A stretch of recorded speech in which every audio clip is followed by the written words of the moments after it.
Hey everybody, welcome back to What Happened to You. Thank you to everyone who has joined the Patreon so far, and if you haven't already, head on over to patreon.com/Sebastian Scales to get some bonus content and to help support the podcast. The link is in the description of this video, and I will see you there.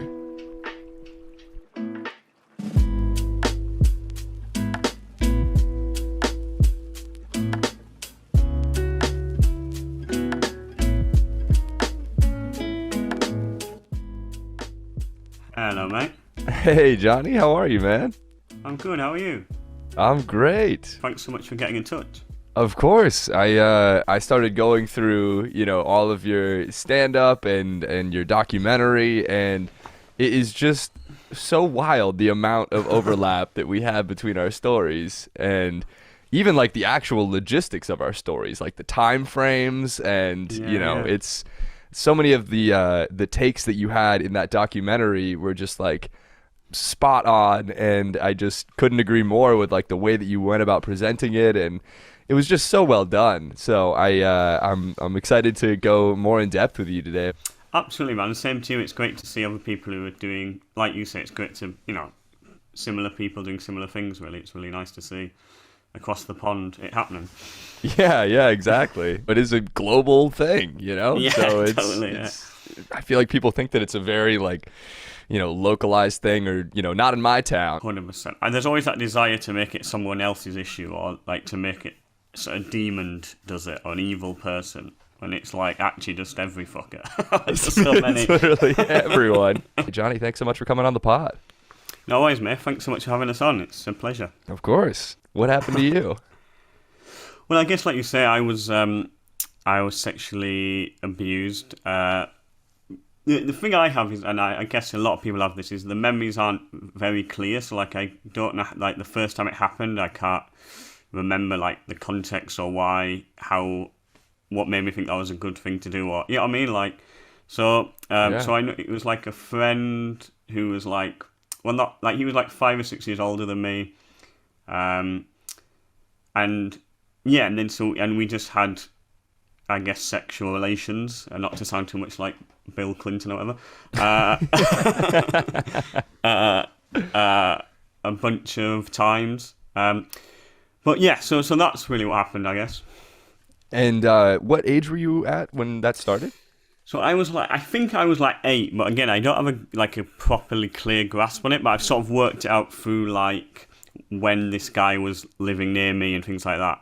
And then I think it went, again, like the time frame of when it went on, like I don't know why it stopped either. You know what I mean? Like, so it's like these things are quite like blurry for me, but like it definitely happened multiple times over like over a prolonged period, really. Right. One of the things that we deal with as survivors of these types of things is like, how are people going to respond to the fact that I don't remember instances that this happened? And when you start speaking up, oftentimes people will be like, okay, like you got abused. How do you not remember the first time? And it's like, well, because I was trying not to remember. My brain is trying to protect me. And it's a lot easier to deal with these things if this didn't happen.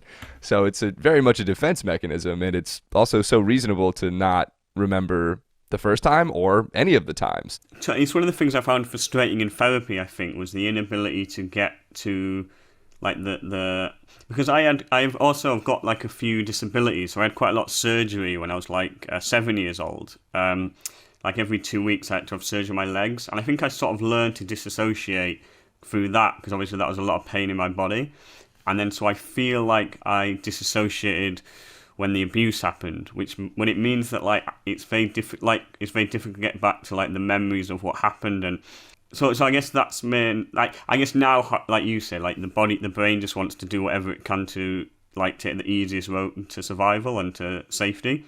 And so now my issue is still like being quite like numb and disassociative. So if I'm like anxious or struggling, I'll just like zone out rather than feel depressed or anything, if that makes sense. Makes total sense. I still do the same thing. Yeah. Were those surgeries, what was going on with your legs? So I have like a really rare thing called popliteal pterygium syndrome, which like only 1 in 300,000 people have, which is basically just like a series of like slight misfirings of the genetic code. So I've got like a cleft lip and a cleft palate, and then my legs have got like webbing behind the back of them, so they don't stretch properly. So they had to cut that webbing and then stretch my legs, but they couldn't do it in one movement for some reason. So it meant like every 2 weeks I'd have to go back and get more surgery done on my legs. Gotcha. Yeah, so combining that, I mean, if you're disassociating then, you introduce a little bit of child abuse, and it's like, yeah, I mean, we've already got the foolproof plan here. We've got the blueprint. That's exactly what happened, I think. My whole body went, we know what to do with this shit. Let's get out of here. Yeah, exactly. So you said that you don't remember how it ended. Do you remember what the actual experiences were like with that person? I don't have like the... so I know it was full sex, and so I have memories of like the act. What I don't have is like the memories of like, was I like scared, or was I like just not understand, like, so I don't have like my emotional mood when it was happening, but I can like have flashbacks of like it happening, but they're not like, also I know they're sort of fake flashbacks, because they're flashbacks where it's like I'm watching it through a movie, if that makes sense. Mm-hmm. So I know it's like somehow it's not a real memory, if that makes sense. You know what I mean? Even like, for sure it happened, but it's like the way my brain's remembered it isn't like, it's like I'm zoomed up out of it somehow. So it's like a third person type. Something like that. And then I can get to like when but I have to spend a bit of time to remember like what it was. And I can do that, but then, you know, I don't spend much time doing that because it's not a particularly fun way to spend an afternoon. Yeah, I wonder if that's sort of in the same vein as the disassociating, where it's like, okay, this is happening, but maybe not to me because I'm up here and I'm safe. I think so. I think that's what the idea is, that your brain just goes, let's get out of here. Yeah. So what was your life like after it stopped? It was actually fine. Like I feel, I guess so. My issue was I had something called maladaptive daydreaming from it, which is dissociation taken to its like logical conclusion, where I just daydream a lot during the day, and so it meant that like I never, so like when I was by myself, I just have these daydreams about being like a soccer player. Changed it to the American there. Yeah. Hope you appreciate it. Appreciate that. Yeah. Or you know, being an actor. Or so I guess I just have these very vivid daydreams. So I didn't hang out that much outside of school. But I think to like everyone watching me, I'd seem like a very happy, normal person. You know what I mean? Like I didn't have any like outward issues really. Totally know what you mean by that. I felt like part of my goal was to make myself seem as normal as possible.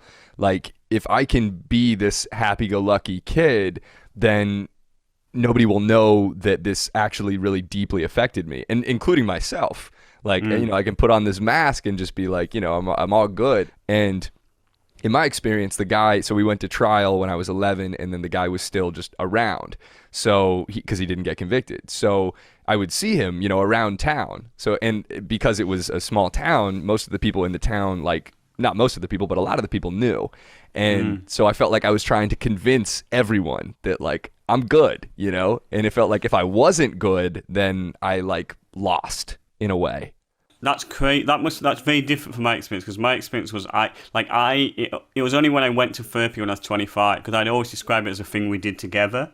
And because he was like, so the person who abused me was like, he was like 6 or 7 years older than me. So I've like, I never, and what I don't know to this day, like I've reported him to the police, but he was like a teenager when he did it, and now he's got a family. And like, I don't know if he was just like a teenager who discovered his sexuality and like had, you know what I mean? It was like, or whether he's like a full paedophile. You know what I mean? Like, that's still like, yeah. And so I've reported him to the police. So if anything else ever came up, then I'd like, it'd be flagged on the system or whatever. But like, they basically said to me like, there's no way. But I've only done that recently in the last 2 or 3 years, because it's only recently yeah, when I went to therapy when I was 25, and then I saw it, I described it as a thing we did together. Because he never, like, beat me up or, like it was more emotional. You know what I mean? Like, I saw him as a friend, I guess. Totally. And this is why, part of why it's so confusing to go through, because it's like, well, this didn't, like, hurt. I wasn't threatened. Totally. Yeah, outright. Yeah. And I feel like when we're going through these things, so much of what we worry about is how people are going to respond. I thought that because I didn't say no, and I didn't, outright, like, I didn't resist this experience, which made me think that people would think that I liked it. I don't want people to think that I was, like, down to hook up with my best friend's dad. I'm not trying to have that be the response. But when we don't know how people respond, our brains just fill in the negative hypotheticals and don't even consider the fact that, like, hey, maybe people will believe you. So totally, yeah. Well, that must have been so hard for you for it to be out in the world with people knowing it.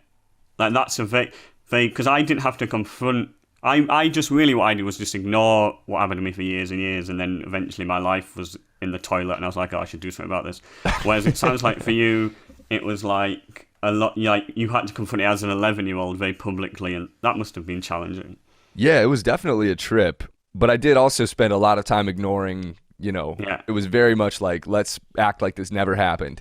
And even though most of my friends knew, and a lot of my friends had to testify too, so I felt like I was just trying to do everything I could to get back to the version of myself that I was before this happened. And just to, like, I remember going to college, and one of the things that I was most excited about was just not, like, nobody was going to know. Totally. I so get that, man. That sounds so difficult. Yeah, that because even as an 11-year-old or, like, as a teenager, you're still not emotionally able to know how to respond to that. You know what I mean? Yeah. Like, you're having to, like, live through such a, like, you're visibly known as something so fucked up has happened, and then you just have to live with that, and as you're walking around, like, yeah, that's mad. Yeah, it was totally wild. And so one thing that you said there really resonated too, which is that the fact that you did it felt like you did it together. That is such a common feeling, and, like, you're not at fault in any point in this. Even if you are at the point where you're initiating things, you're in a different state of mind, you've been manipulated. And the emotional abuse is something that you just mentioned that I didn't even really register for so long, like how that actually affected me, to be basically having a relationship with my best friend's dad. And I felt like because we didn't have sex, that made it less, like, qualified.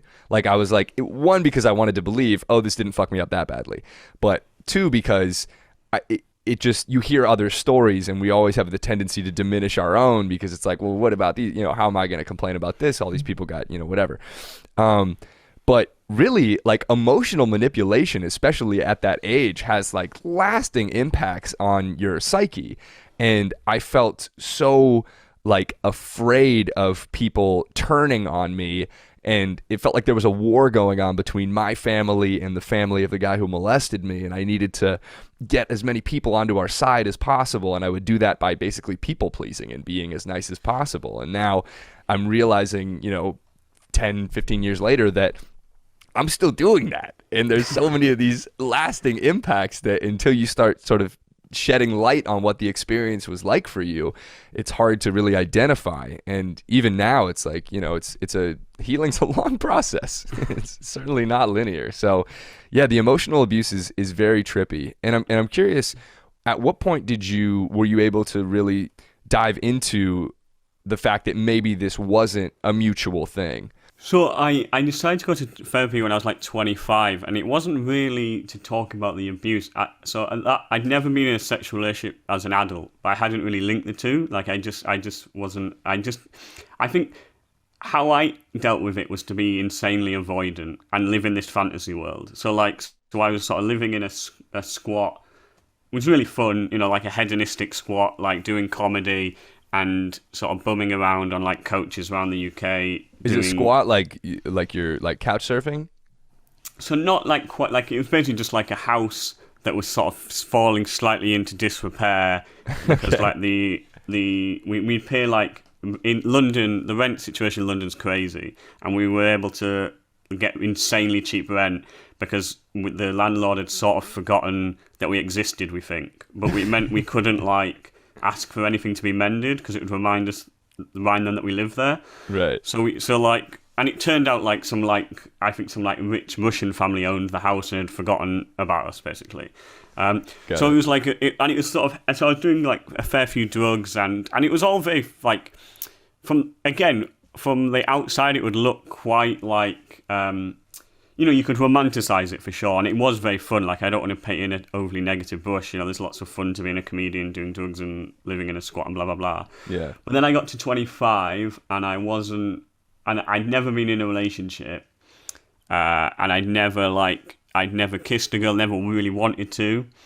And then I went to a funeral actually, and I was like, shit, I don't think I'm gonna die, and I'm not gonna have this like human experience. So I went to therapy basically to like figure out what had happened, and again, it shows how avoidant I was. I wasn't even going in there thinking like, well, clearly this is the abuse having an impact on me. I was literally, and then very quickly, obviously in therapy, it emerged that the abuse probably had something to do with my lack of sex for 17 years since. Yeah. And then I think it was a slow process of being like, and what I still don't know, I think, about the person who abused me is he like, was he a manipulative, not evil, well, yeah, sort of, was he a manipulative, knowingly shit human being who was like manipulating me, or was he just like a 14, 15-year-old kid who was like fucked up? Because he grew up in care, so like statistically there's a decent chance he was abused. So it's like, so I guess there's a part of me that really wishes he was like an old man, and it was like, that old bad man who's a hot, then continue like he's a demon or whatever, and you can have that like, whereas with my guy I feel it's still a bit more complex. Obviously what he did was abusive, but how much he was knowingly doing that and how much he was just like a teenager, you know what I mean? Totally. I actually had this conversation recently where I was talking to somebody and they pointed out the fact that the guy who molested me probably loved me. And I was thinking about it because I've been, playing with the idea of forgiveness and sort of realizing that forgiveness is more for us than the people that we're actually forgiving. And it's interesting to think about how if you view this person as like, oh, they probably were abused too, very likely, it's easier to let go of the anger and negative emotions that you have associated with this person and these experiences, and to also recognize that, like, we're I was doing this trippy exercise where like I was thinking about this guy as a kid and like not imagining him getting molested, but like the fact that probably did happen to him, and he's just acting out the patterns that he learned and trying to normalize his own experience and in his own way be like, I'm not weird, this is just what happens, And I found that to be like very helpful in terms of being able to let go of these things that I've been carrying with me for so long. And I'm wondering if maybe that's sort of a similar experience to you, where if this person was just like, a kid trying to make sense of his own life, that makes it easier to deal with in some ways, and then harder in other ways, because like you said, if he was just like this older guy, it would be a lot easier to be like, what you were doing, I think so. I guess I feel like I still really struggle to feel any anger or anything about the abuse. So like, I'm sort of numb really, and like that's definitely how I just dealt with it. And so I've been to therapy a lot, and like tried to be like, and a therapist would be like, well, what would you say to the 8-year-old boy? Like, try to crank open the emotional space to feel something about it. And I just can't, and I think it was because I dissociated so successfully that so I don't feel anger. Like, so I guess I don't feel I have a relationship to that person who was molested really. The only way I connect to the abuse is that if I read other people talking about the devastating impact abuse has had on them. So I think I read, the lead singer of Linkin Park was abused. And so like I had a weird moment where I read about him killing himself and just started crying. And I've cried like maybe like 3 times in my life. You know, like I really don't cry. Yeah. So the only way I can get to like the tragedy of what happened to me is to read about it for other people, really. Because I'm like, and I've given up on therapy a bit for the time being, at least, because I just couldn't get to a space where I was like able to feel it. You know what I mean? And then it was just frustrating because I felt like, well, what am I doing here? I'm just trying to, you know what I mean? Yeah, man. It's like it's almost like your body's or your brain and body have like fully decided like we're not going back. You know, like we're not going to look at this. Totally. And I don't know how to, I guess that's what I've heard is I don't know how to get there. You know what I mean? Like, it's like my body's got such a good defense mechanism, and it's like I keep, like, and it's just shuts down. And I just have to. So another thing where I was able to get to a stage of feeling about it was I saw, like, there was just loads of 8-year-olds playing in, like, the park. I don't know if they were 8, but, like, prepubescent kids playing in the park. And they were so young. And that was, and so innocent and so completely non-sexual. And that was and I almost started crying then. I felt very emotional. But that was just through going, holy fuck, that was me as an 8-year-old. I wasn't responsible for this. And it was, so now when I see like a child playing, and if I think about what happened to me at that age, I'm able to think, oh, this was real sad. But for myself, I struggle to get to a stage where I'm able to feel things very clearly about it. That's so interesting. I've had the exact same experience with kids where you just see a kid and then you can sort of go back into the fact that at one point you were that age, and when you should have just been playing on the playground, and having that be the entirety of your existence in that moment is just how fun it is to be on the playground. I remember getting really sad about the fact that, like, even though I was trying to block out the molestation, I wasn't really able to shake the fact that at some point this will happen again. So it was almost like a perpetual countdown. I wonder, like, when you were crying after hearing about the Linkin Park singer, what did that feel like? If you've only cried a couple of times in your life, like what was that like? It was quite like it felt very healing, and also very not destabilizing with maybe too strong. I felt very uneasy about it because I guess like my girlfriend always laughs at me for just being emotionally dead inside, and so it's like, and so I still definitely have that thing where it's like, and I go to like logic, and then if I'm anxious or something, I become avoidant. So like that's all my patterning. So to actually be in an emotion and feel it was I feel like I might, I mean, I don't know when I'd ever do this, but look it up again and do it again. You know what I mean? Like, and feel because it felt nice to feel the sort of sadness of it. Yeah. And be like, oh yeah, this was shit. What happened to me? And I think maybe for both of us, it's, because we were, whether consciously or unconsciously, trying to have this not be as big of a deal for ourselves. Maybe, and especially, just being dudes also, but like crying is something that would be the ultimate vulnerability, putting ourselves in this position that's like full acknowledgement that this happened to us. And I've been trying to do similar things recently where, like, if I feel any sort of emotion, just not resisting it and like being like, oh, this is an opportunity to heal more rather than something that I need to continue to deny from my life experience. And whenever I'm able to just have a good cry, just absolutely hits. It's an amazing thing that I wish I'd stopped resisting earlier. But yeah, well, I'm trying to do more body, like I'm trying to do more breathing and like mindfulness and all that stuff, which feels very sort of, it's like very in trend at the moment. But I feel it's exactly what I need, which is like to try and like, because clearly like I severed the connection between my body and my mind. And so it's like to try and like get that back feels like where so much of my healing will come from. So I feel like if I was to go back to therapy now, which I sort of am gearing up to do, but it's always a bit of a bollock, isn't it, to like go back and be like, oh, it would be to do more body work or more like therapy in the body, because I think that's where I need to get. That's what I need, really. Well, totally. I think meditation has been perhaps the most effective thing in my life, not just in terms of healing child abuse, but like, just coming back to this actual existence instead of what's going on in my head. And yeah, that's interesting. Do you meditate a lot then? I keep thinking Yeah. I should meditate. It feels like it'd be really good for me. Yeah, man, I've been meditating every day basically for probably 5 years. And I actually started because both of my parents were big meditators. And so I just sort of picked it up from them. And it's definitely at the point now where I consider it to be the most important thing that I do on any given day.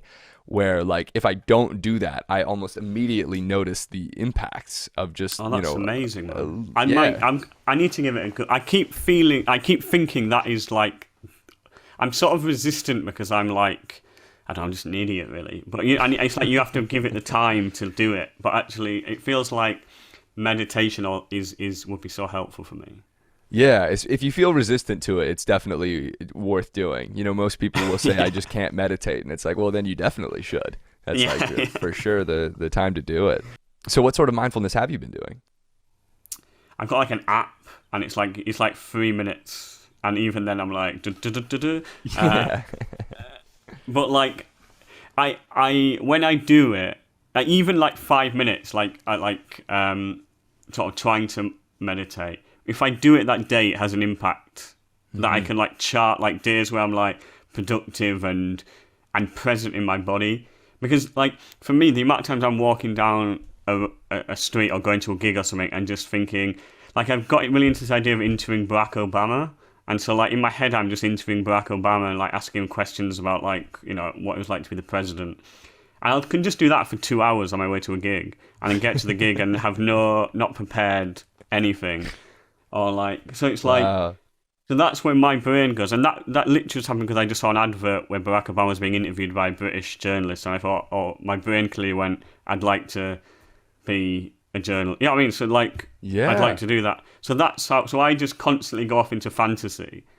Oh my God. We do. We totally do the same thing. That's interesting though, that I find my fantasies fantasy is not the right word because they're just like negative hypotheticals that I've done or things that I've done to make people mad at me or, and I was just thinking about this, like it's in many ways, like while we were dissociating, our brains were also in overdrive trying to come up with other things that could be going on than these experiences. And whether that's just like, I imagine even being numb in a way would be like intense brain activity to just be like, nothing's happening, like everything's fine. Yeah. I wonder if that's, I mean, probably inevitably part of the abuse that we went through is why we now spend so much time in our heads. And I mean, I remember when I was getting molested, I just would be like, okay, well, I'm just going to pretend that this is Megan Fox. And I'm not gonna, and this is like when Transformers came out, and she was just like the most attractive, Yeah.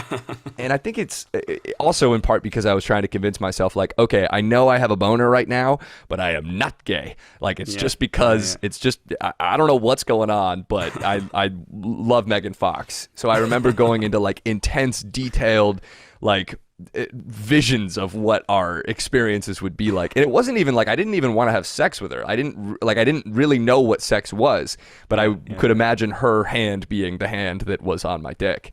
And I'm curious, like, did you if that's because that was your first sexual experience and mine as well, did that affect your sexuality at all? Were you already what was going on in your head in terms of your sexuality during that experience and then after? So I remember he used to suck me off, and it felt amazing. So I really remember that. I really remember that, like the feeling of like that's one of the clearest memories I've had of being like feels amazing. Which obviously is it fucks you up because if anyone sucks you off, it feels amazing. You know what I mean? So and as an 8-year-old, it was like it just felt incredible. It was so. And so I guess I knew I enjoyed that bit. I knew I didn't enjoy the anal sex and stuff. So I just remember that being painful. You know what I mean? Like, so I just have a feeling in my thing of it being like not a pleasant experience. And then I guess again I just avoided it. So like I joke about my show how puberty just didn't really happen to me. Like I didn't suddenly start fancying girls, and it was because I had this fantasy world going on. It never really bothered me that much. I was just happy in my own little world, and it was literally just me getting to 25 and being like, and occasionally I'd be like, I'd quite like to have sex with someone, but only really as like an intellectual, like not as intellectual, but as like, I'd like to be in a relationship sort of thing. But then I wouldn't do anything about it, and then I got to.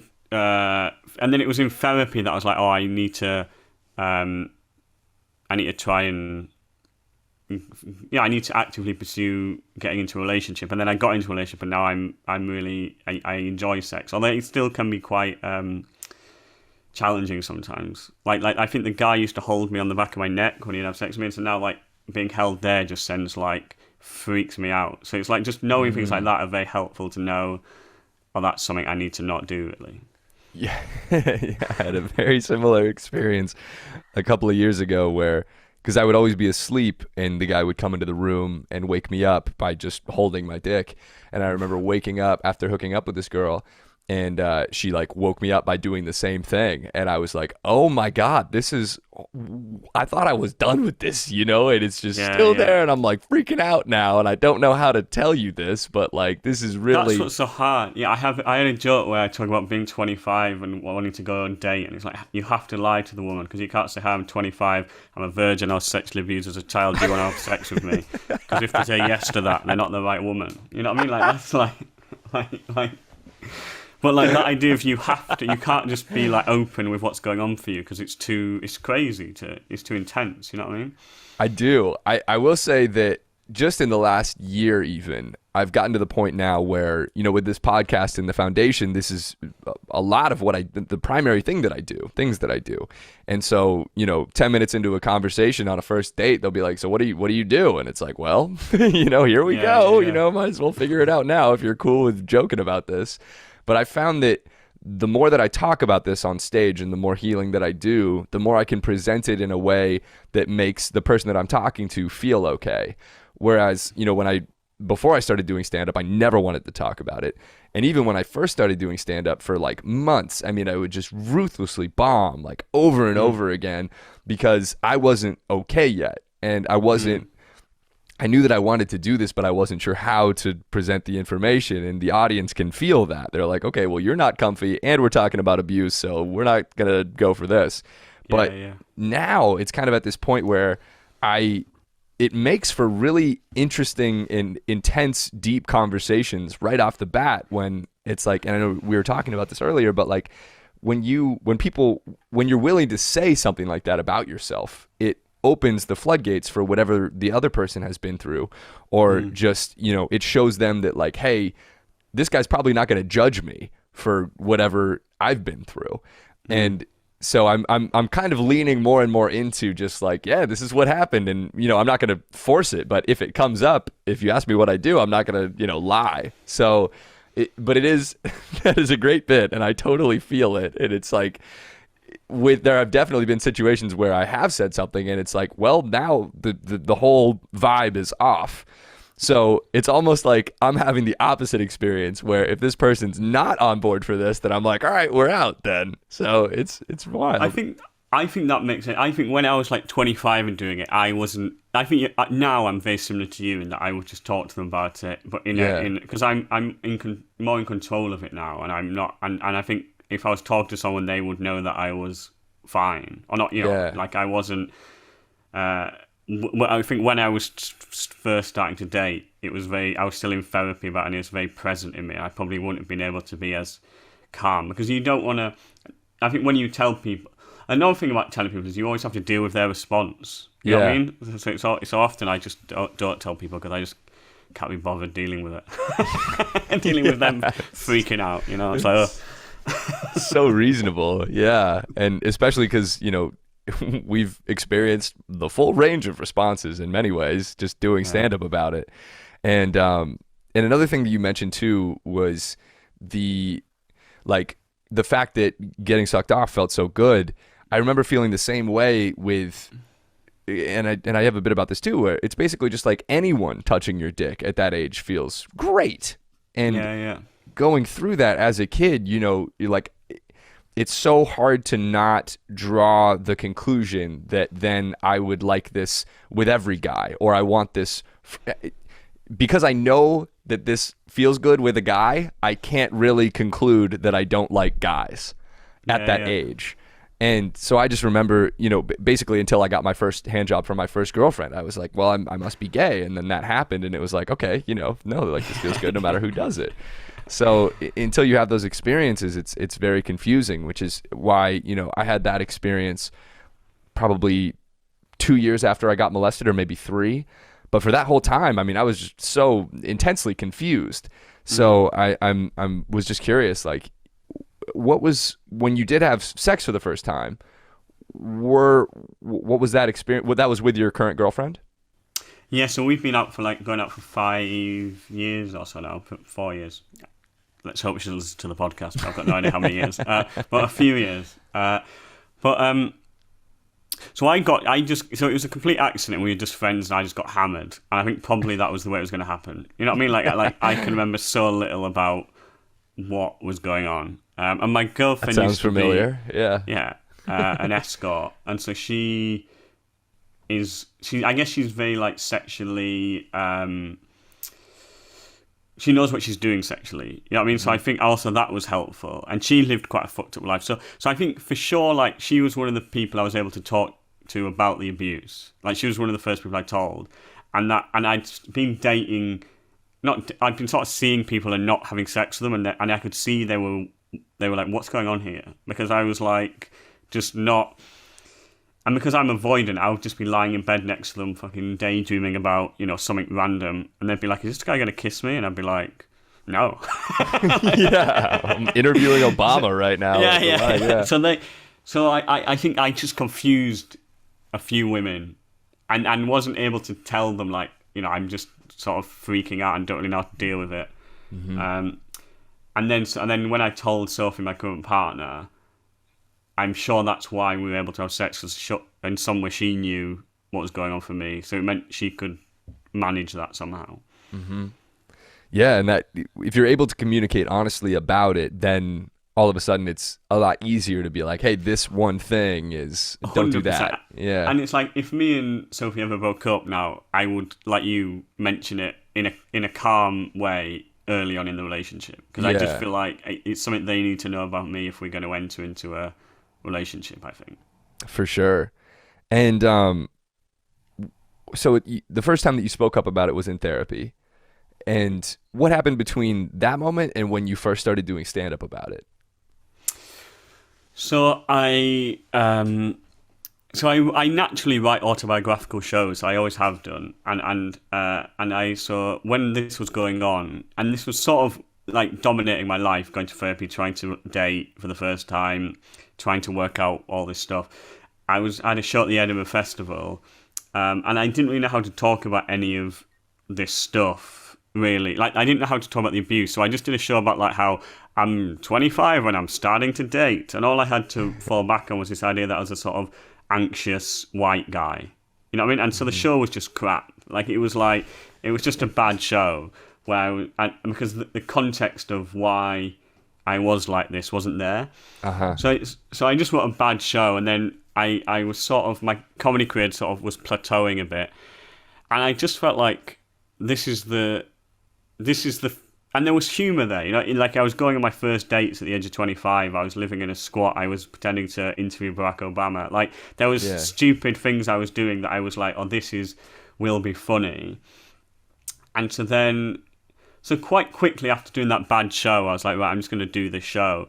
And in this show, I'm touring it now. It's like in the first 4 or 5 minutes, I talk about the abuse. And then I lay out how the abuse impacted me and going to therapy and starting to date. And so it's like the show is like how it begins with I was abused as a kid and ends in where I am now. And it's like, but I didn't want to like mention it 3/4 of the way through and be like, oh, by the way, I was also abused. You know what I mean? Like, it's like the show is just begins from that point, really. Yeah. Well, that's how it feels like on dates too, where I feel like if I don't bring it up almost immediately, it's like, oh, surprise, now that you might be interested, let's see how you feel now. Yeah. So totally, yeah. And I think like you, like there was like when I'm talking to the audience about it, there is an awareness now that I am like I tell the audience I'm fine. And actually, I'm writing a new show, and I think I'm going to try and unpick this idea that I'm fine a bit, because I feel like it's sort of a lie you tell an audience to make them relax, and actually it's like it's sort of not accurate. But in the show I'm doing now, it's like I very early say, look, I'm fine, we can laugh about this, I'm not going to freak out. But I do think that's a really important thing for the audience to know, that you're not like, that you're mentally stable enough to be telling jokes about it. Yeah. Yeah. I felt like that. I was trying to convince the audience as much as I was trying to convince myself. I'm good. Look, I can do stand-up about it. I might be breaking down after the show, but like I can hold it together for 5 minutes. And in the same way that, as a kid, I was trying to convince everyone that I was fine. And we're trying to convince ourselves that we're fine. So I know what you mean. And in my experience, the audience can feel, regardless of what you say, they tend to be able to feel how you feel deeply about it. And that's sort of where like leaning into the truth about like how it actually affected me rather than how I would like to think that it affected me really sort of took it to the next level in terms of humor and also like healing, where I'm not so concerned with convincing people of anything anymore. It's just like, this is what's going on right now. This is what happened back then. And, it's, my act is similarly laid out where it's sort of, right from the top, you kind of, this is what happened and here's what my experience was like at the time. And now here's what it's like now. But I think that in some ways it's almost cool to see that at the time it was like, you can almost see the healing journey in the act. In both of our acts, it sounds like, where like you can see like maybe we weren't okay at the time, which we totally weren't, but now like we're at this point where we're able to talk about it. And yeah, that's amazing, man. I'll have to come see your show. I'm gonna record it, so I'll put it on YouTube or something. So amazing. Yeah. Okay, well I'll certainly share it. And a flight to the UK feels a long way. Yeah, I am like a citizen 50-minute show. Oh, yeah, really? Yeah. I have dual citizenship, so maybe I'll have to make a trek. Yeah. But that first time that you did stand up about it, what was that experience like? I mean, I guess it's a bit of a broken record for me. I honestly can't really remember. Me neither, by the way. Yeah, I know it went well quickly. Like I know, so like I'd sort of hit, like I said, hit a bit of a plateau, and I wasn't really.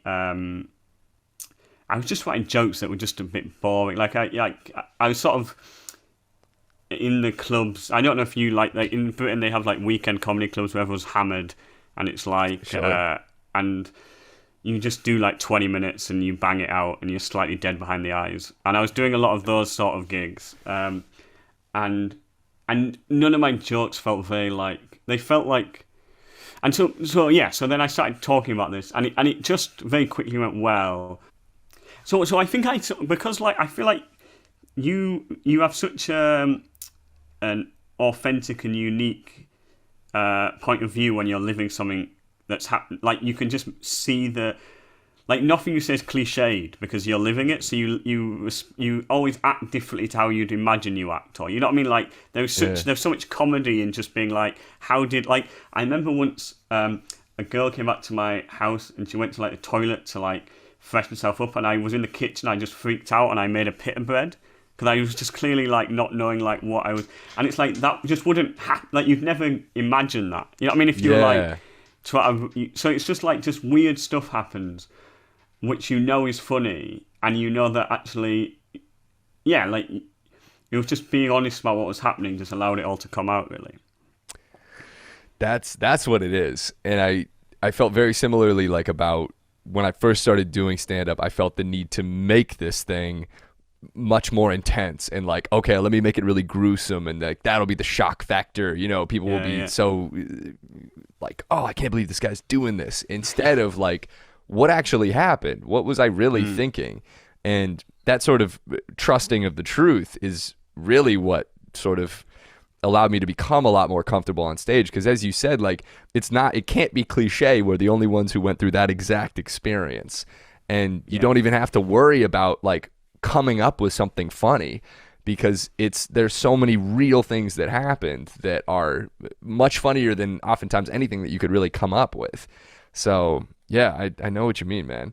I'm sure you've had many experiences, and I saw in your documentary you talked about this, but can you talk a little bit about what the response has been like from doing stand-up about your experience?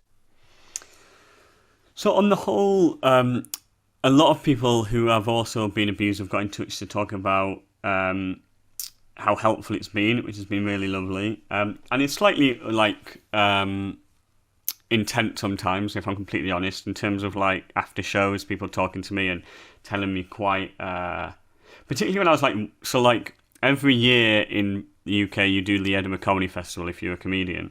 And so and it's in August, and in like May, June and July you're just frantically writing a show. And so you're very much in like, you're trying to work out what jokes work and what jokes don't work and blah, blah, blah.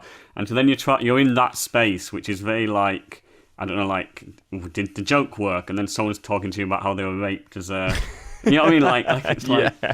You're like, oh, I'm really sorry. Do you think the third joke was funny though? Right. So, and obviously, I guess it's a real privilege that these people feel able to talk to me about it, and I really want to honour that and respect that. And also, I think there is a boundary thing about realising that I'm not a trained therapist. Mm-hmm. You know, like, because again, during the Edinburgh Festival, it's like 25 days in a row. And so I would just stay in the green room for like half an hour afterwards, because it was just a bit too intense to every day be talking to people about like, because it's so common. I mean, that's what's so crazy about this. It's so like insanely common how many people are sexually abused as children.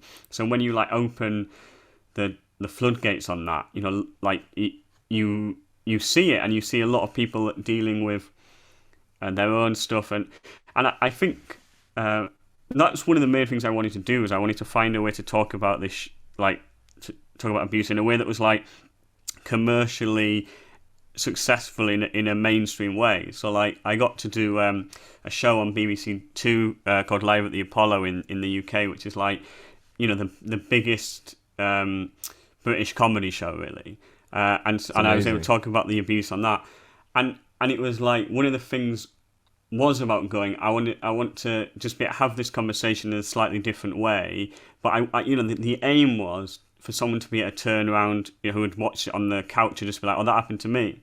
A bit like you were saying now about you being able to talk to people about it in a casual way and see how they respond.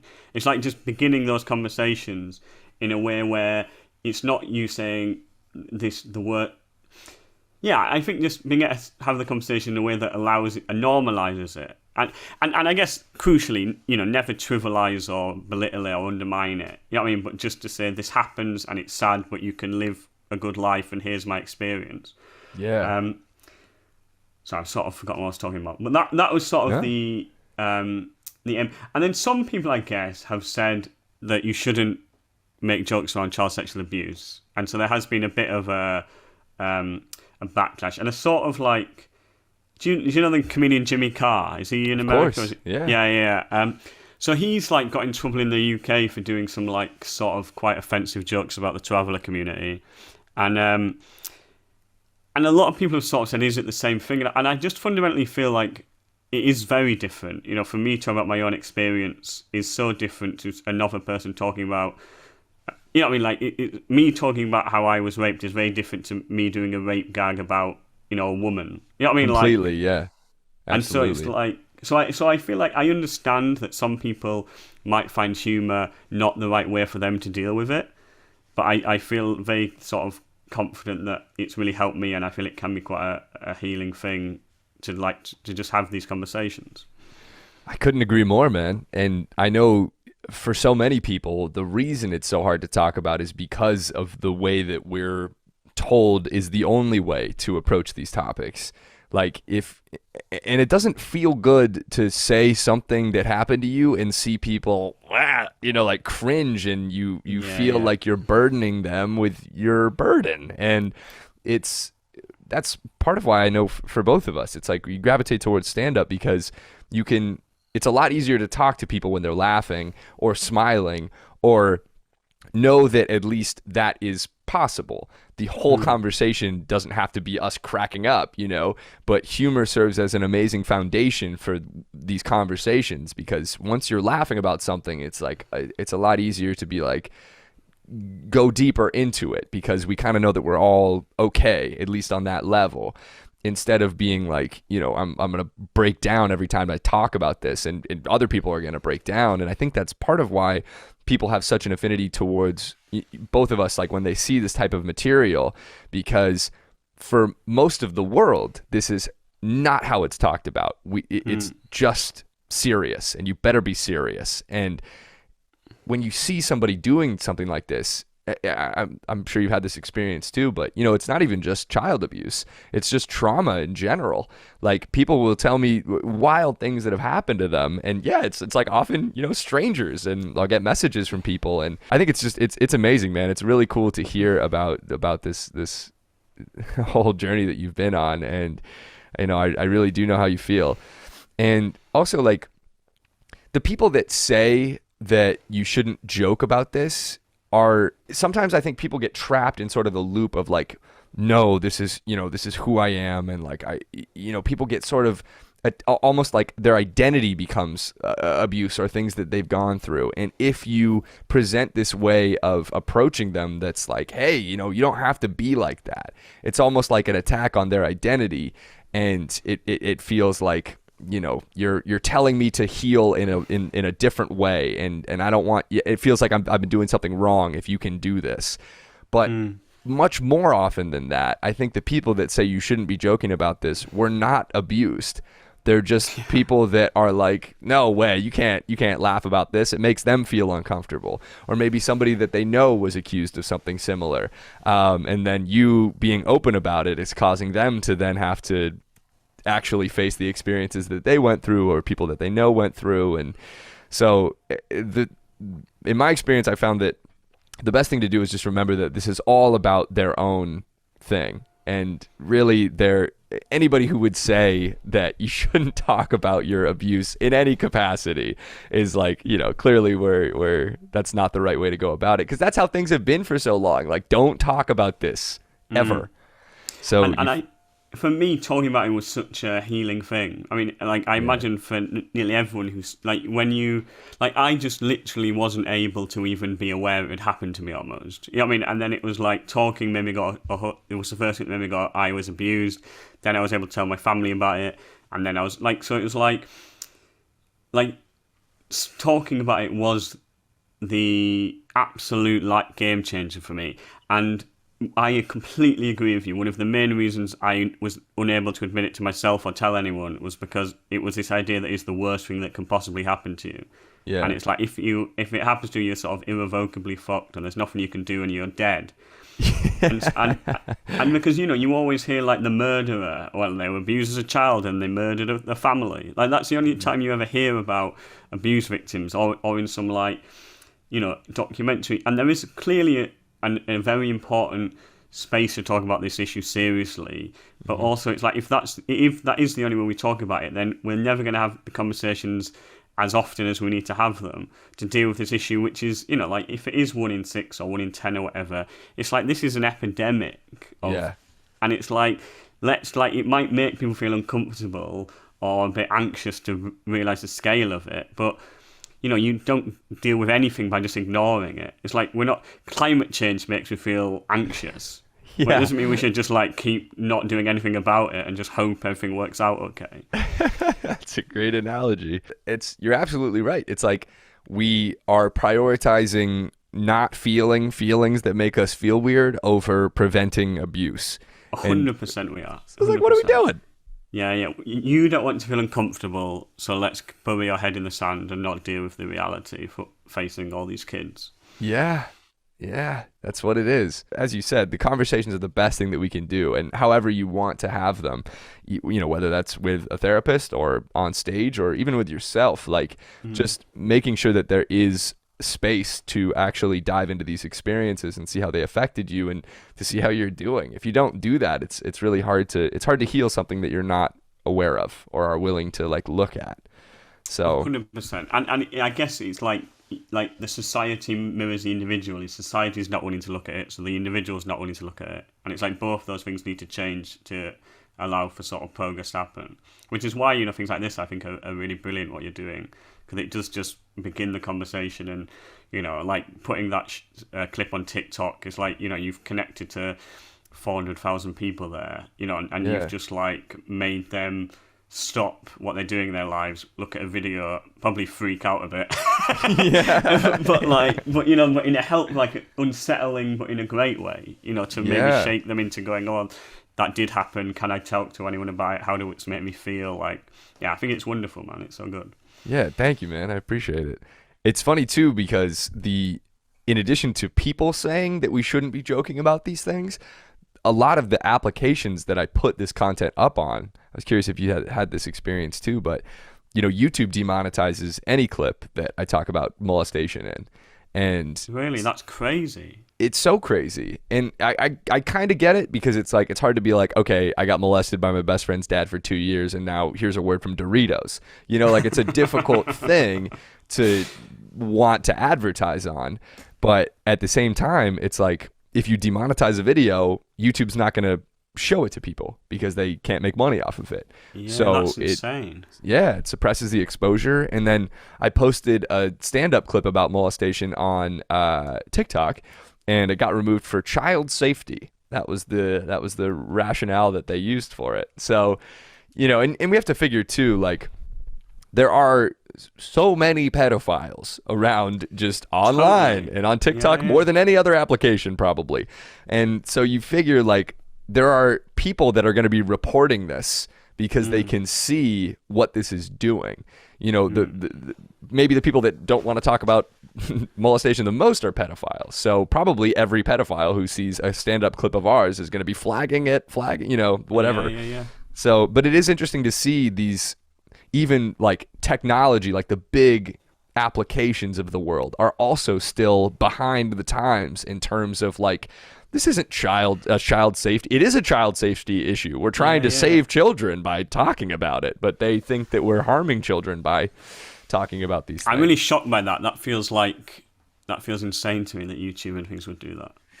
Yeah, I know. I've gotten in contact with a couple of people at YouTube, and they've said a couple of different things about like, you know, if you just don't say it in the first like 3 minutes or something, and it's like, okay, well, I don't know, well, what are we doing here? You know, it's just, it's bizarre. You need a better algorithm. You need like a child molestation sort of algorithm to deal with this shit. Yeah, that would be ideal.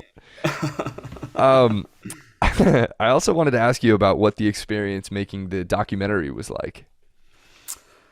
It was very.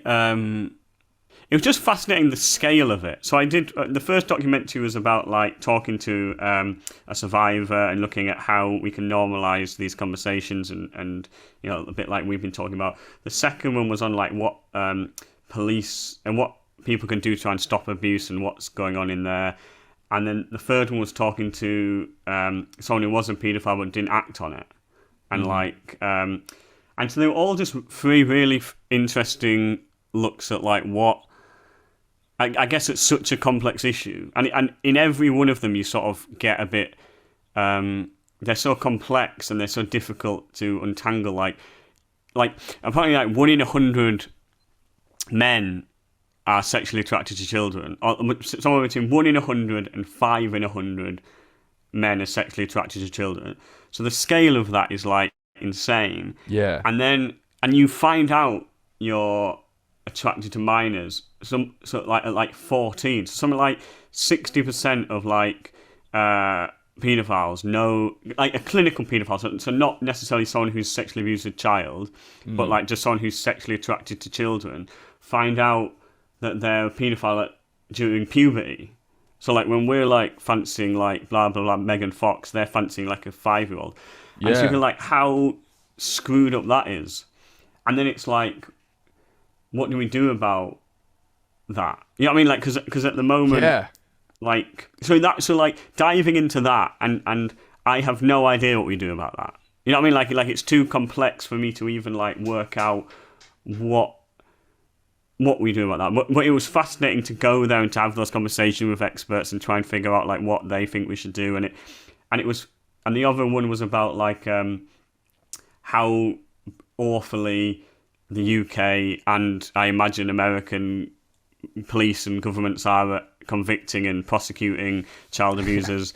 And it's like, so there was, each ep was like just a a fascinating sort of. They're only like 10 or 15 minutes, so they're not long, but just like dips into these worlds, and I'd always leave thinking, God, I've no idea. You know what I mean? Like I think you always know you've understood something better if you leave more confused about it. You know what I mean? Like you go in with a clear answer, then you come out and go, God, I don't have a clue what we're doing about this. That's interesting. Well, they were really brilliantly made, and I thought the conversation that you had in particular with that survivor was it was really fantastic. And it's interesting too to think about how, like, you're right, like, what do we do about these staggering numbers of people that are attracted to children? And I don't know either, but I know that what we are doing isn't working intensely. And 100%. And that's sort of where I think the argument or the basis for having these conversations via humor or just in general is so solid, because we know that if we continue to approach these topics in the way that we have been approaching them, that these numbers are just going to rise. And it is, as you said, an epidemic. And these are only of reported cases too, you know, like I think most people report at like 48 or something on average. So like plenty of people just never report, you know, so those numbers are even higher than we can imagine. So it's interesting, but in a way we kind of need, or go ahead. I think you're right. It's like we need to have like the conversation, and it's like, you know, like I don't know what the hell we do about the fact that, you know, like up to 1 in 20 men maybe are attracted to children. But it's like, if we just deny that fact is a fact, that isn't going to get us anywhere. Because I mean, in the documentary, I talked to this guy who was attracted to children, and he never acted on it, and he hated himself, and he tried to kill himself, and he was saying there's just no access to anything if you're attracted to. And you can't tell anyone. Like, how who could do you tell anyone? Yeah. And so it's like, yeah, it's just things like that are just so. But we've got like these. This is the reality, and you've got to find a way to like figure it out, really. Yeah, that we can't just keep not doing stuff about it and pretending, just sweep it under the rug and, like you said, stick your head in the sand, because in a way we now more than ever, but also in the past as much so, we need a way for people to heal from these things or find some sort of help, because like you said, like how would you even begin to get help for something like that without immediately being shunned from, you know, society? There needs to be a way for people that are aware of that and don't want to act on it. And even, you know, like people that have acted on it, like what do we do how do we fix this dark side of humanity that has been around for however long, this like shadow of the species? And I'm not sure, but certainly not what we've been doing, which is effectively nothing. 100%, and yeah, 100%. And it's like, yeah, because even on the doc, that was definitely the most controversial documentary, was the one talking to the non-offending paedophile, and loads of people were saying this guy should kill himself, this guy's a disgrace, and like I can understand the feelings, but actually it's clearly not his fault. Like, he's not woke up and be like, wouldn't it be awesome if I fancied children? You know what I mean? So it's like, there's no, like, you can't judge you can't, like, and he's then decided not to act on it. So, like, it feels like insane that he's not a bad guy. In fact, he's a very moral guy. You know what I mean? Like, he's just got an awful burden that's in his brain, or wherever it comes from. You know, whether it's like a mental illness or like a fucked up sexuality, whatever it is, it's like, it's not his fault, is it? He isn't. It's kind of how I feel about the guy who abused me, where we need to have a way for these people to get help, and in a way that is not like it needs to be like encouraged somehow, and it could not be encouraged encouraged right now at this point. Well, in Germany they have adverts like designed on tubes, like on metro stations and on like TV, saying, "Are you attracted to children? If you are, report this, call this number, and you'll get help." So, like, this is what the doc was about. It's like in Germany, and this is where it gets really difficult. So right now in the UK, I'm not sure about the law in the United States. If you go to a therapist and say to them, I am sexually attracted to children, but I have no intention of acting on that, there is a chance the therapist could report you to the police as a threat to children, because the therapist would have to decide whether or not you were. But a lot of them, because of prejudice, will just report you. So you'd then be on a sex offenders list. So you can't even go to a therapist. Like, the one person you think you'd be able to talk to is a therapist if you had this mental illness or whatever it is. But in the UK, whereas in Germany, they have something which seems I mean, this is really getting into the weeds of like policy, and I have no idea what I think about this. But in Germany, if you go to a therapist, even if you talk about a previous time you have abused someone, they still won't tell the police. And the idea is that allows the child sexual abuser to actually be able to be honest and talk about themselves, and is meant to be better from to get them the help they need to stop them offending in the future, if that makes sense. But that's so in the weeds. But I mean, but you do, the fact that we don't even have these conversations is crazy. Yeah. And in Germany, at least, I think there should be adverts saying, if you're a paedophile, call this number. Totally. You know what I mean? Like they would be wildly they'd be extremely well received, or at the very least, you'd get a lot of calls. Yeah. I think and it's tough too, because when you start bringing in, okay, I did this to somebody else, and now we know that other person is out there. And 100%. It's like, 100%. Okay, well, now what do we do now? And are you going to leave that person anonymous and just hope that they're okay? You know, like, we're helping the pedophile, but now what about the person who they abused? I think that's where it got very complex, and where I don't have any idea what I think about it. You know what I mean? But I guess where it felt like very helpful was just to go, it just feels like Germany has a policy which says this is an issue, and we need to do something about it. Whereas the UK and it sounds like the US, there's just not even an admittance of the problem, really. Other than every now and then there'll be like a moral panic. You know, it'll happen to someone and everyone will go like, we should murder him. We cleanse ourselves, I think, of the idea that anyone in our society could have these feelings. Right. And we go on about our life and nothing changes. Well, it's the same thing over here. I mean, you look at the Boy Scouts, they're paying out $1 billion in claims for molestation, and they've got, hundreds of thousands of victims, maybe millions. And, the same thing happens with the church all around the world, the Catholic Church. And it's just, Bill Burr has a bit about that, where they just keep moving the pedophiles around like whales at SeaWorld.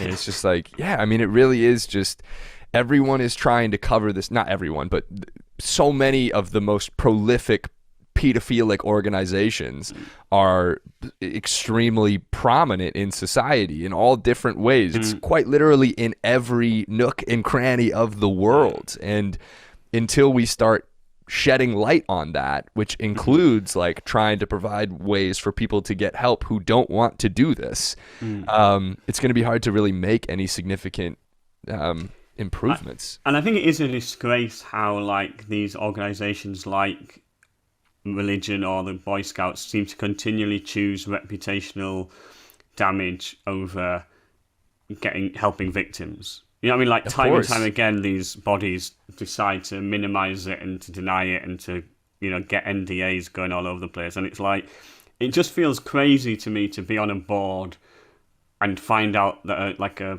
priest or whatever is fucking loads of kids, and not to be like, well, we should tell someone. And it's been like that.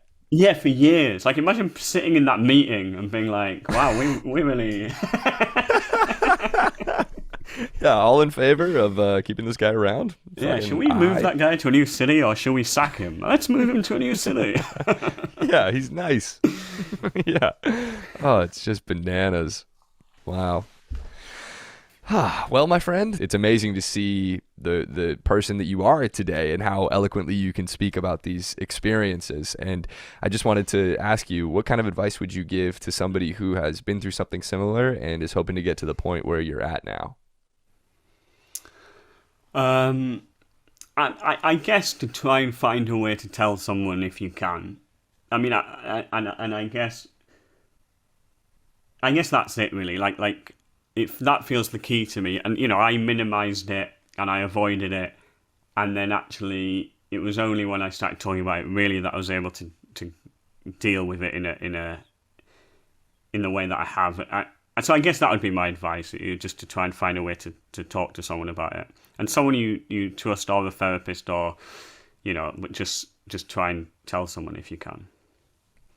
Absolutely, couldn't agree more, and it really does. The more you talk about it, the easier it becomes, and it's totally. You definitely don't have to get on stage and do stand-up in order to heal from this. It's just having the conversations. In fact, that might be the worst thing you could do. Yeah. Hopefully it goes well. I got lucky because I said it was my first time. So, when you do that and everybody's like, yeah, they support you, and like, yeah, it's my first time, and I got molested. It's like, holy shit. But yeah, man, I totally support agree. That guy. You can't be heckling him off. Yeah, I had a freebie for the first time, and then for about 5 months after, it just didn't last long, but we figure it out. Jonny, I really just want to thank you for all the work that you're doing. It's really amazing stuff, and definitely check out the documentary on YouTube. And where can people find you on social media at the moment? So I'm so bad at social media. I think it's Jonny Pelham 22. Okay. And that's Twitter, and then Instagram is Jonny_Pelham, I think. But Awesome. I'm trying to get better. I'm doing this tour now, and I'm trying to get better at learning how to use Twitter and Instagram, because I've ignored them all my life, and now I'm like, right, I need people to come see my show. Yeah. And where can people see the rest of your Off Limits tour? So tickets are from my website, which is jonnypelham.com, and all the dates should be listed there if you live in the UK. Fantastic. Well, thank you so much for your time, Jonny. It was a pleasure speaking with you. And yeah, man, just really grateful for everything that you're doing, and keep up the amazing work. Same to you, man. It's really brilliant. It's brilliant you got in touch, and it sounds like you're doing really cool stuff. So thanks a lot for having me. Of course. Yo, that was so good, man. Thank you so much, for real. That was... No, it was really fun. It was really nice. Yeah. It's just nice to talk to someone about who, like you said, has had something similar, and you can just chat, and it's easy. It's so easy. And, I do have this foundation, and at some point, of course, as we've said, it's a global issue. And I would love to work with you in any capacity moving forward if you'd like to be a part of the foundation or anything that we'd like to do. Definitely, man. That sounds great. Yeah. Fantastic. Well, we'll be in touch. And if you're ever, I live in Los Angeles, so if you're ever stateside, let me know, and we'll do a traumedy show together. Sounds good. All right, brilliant. That sounds great, man. Well, thanks so much for being in touch. Absolutely, man. We'll keep in touch. Thank you so much, man. Take care. No, we can see you in a bit. Yeah, see you later.